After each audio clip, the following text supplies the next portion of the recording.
All right, everyone, welcome back. So today we're diving into something a little different.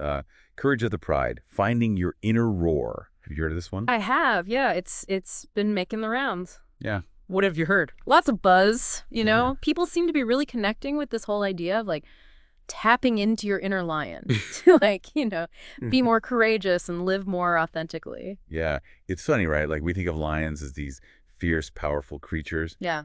but I think a lot of us struggle with those qualities in our own lives. Mm. So I'm curious to see what the book has to offer. Me too. I'm always a little skeptical of these self-help books, but I gotta admit the title, the whole lion metaphor. It's pretty catchy. Yeah, for sure. Okay, so before we get too deep, let's just lay out the basics for our listeners who haven't read it. Courage of the Pride.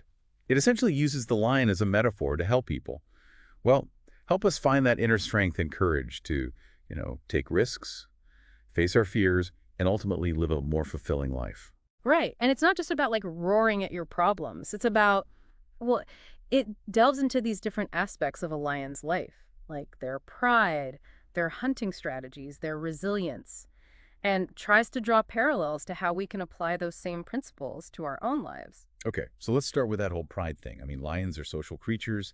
They live in these groups, these Yeah. prides. Exactly. And the book emphasizes how important those social bonds are for support, for protection, for learning. It argues that we as humans also need those strong connections to thrive. I can see that.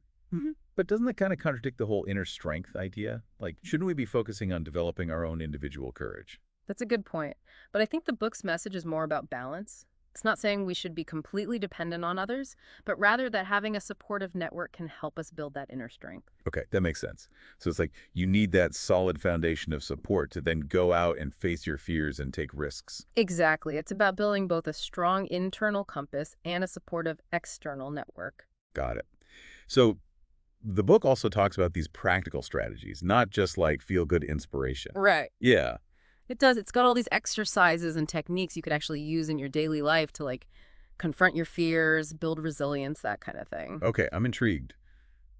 Give me an example. What Yeah. kind of practical strategies are we talking about here? Well, one that I found really interesting was this idea of fear journaling. Have you ever heard of that? Fear journaling? No.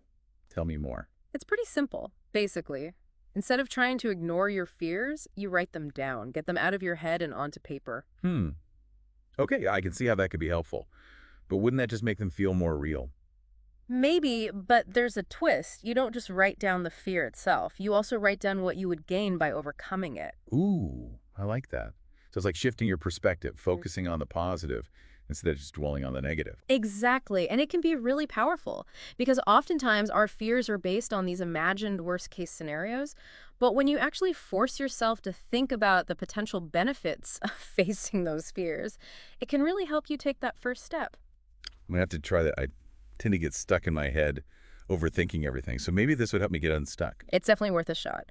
And there are tons of other exercises in the book, like visualization techniques, goal setting strategies, things like that. Sounds pretty comprehensive. Mm. So, okay, let's talk about resilience. The book calls it unshakable resilience. What exactly does that mean? Well, it's basically the ability to bounce back from setbacks, to face challenges head on and not let them break you. So, like, Being tough. it's more than just being tough. It's about having that Mm. inner strength to adapt to difficult situations, to learn from your mistakes and keep moving forward. So, like, the lion, right, they face all sorts of challenges in the wild, but they always seem to find a way to survive and even thrive. Exactly. The book uses that analogy a lot. It talks about how lions are able to adapt to different environments, to hunt different prey, to overcome injuries. And it argues that we can develop that same kind of resilience in our own lives. I like that. Yeah. It's like we all have that inner lion within us, just Yeah. waiting to be unleashed. Exactly. And the last piece of the puzzle, according to the book, is leading with integrity. Okay, integrity. What does that have to do with courage? Well, the book argues that true leadership stems from aligning your actions with your core values. It's about doing what's right, even when it's hard. So it's about walking the walk, not just talking the talk, Hmm. and being true to yourself while doing it. That sounds challenging. It can be, especially when you're facing pressure to conform or to take the easy way out. But the book emphasizes that living with integrity ultimately leads to a more fulfilling life. Because you're not compromising your values. You're staying true to yourself. Exactly. And when you're living in alignment with your values, you naturally project more confidence and courage. because you're not second-guessing yourself. You know you're doing the right thing. That's powerful stuff. So we've covered a lot of ground here, from fear journaling to unshakable resilience to leading with integrity. It seems like Courage of the Pride offers a pretty holistic approach to developing courage, It does. It's not a quick fix. It's more like a roadmap for personal growth. a roadmap to finding your inner roar. Right, exactly. And on that note, I want to leave our listeners with a question. If you were to embrace your inner roar, what one area of your life would you want to tackle with more courage and confidence? A great question to ponder. Maybe it's finally starting that business you've been dreaming of, or having that difficult conversation you've been putting off, or simply saying no more often, whatever it is.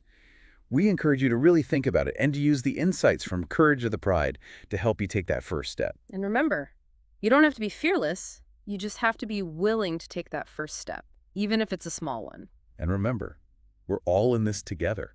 So if you're feeling stuck or scared, reach out to your pride, your support system, and let them help you find your roar. And who knows, maybe you'll inspire someone else to find theirs too. That's a great thought to end on. Thanks for joining us on this deep dive into Courage of the Pride. We hope you found it insightful and inspiring. Until next time. Bye, everyone. Bye.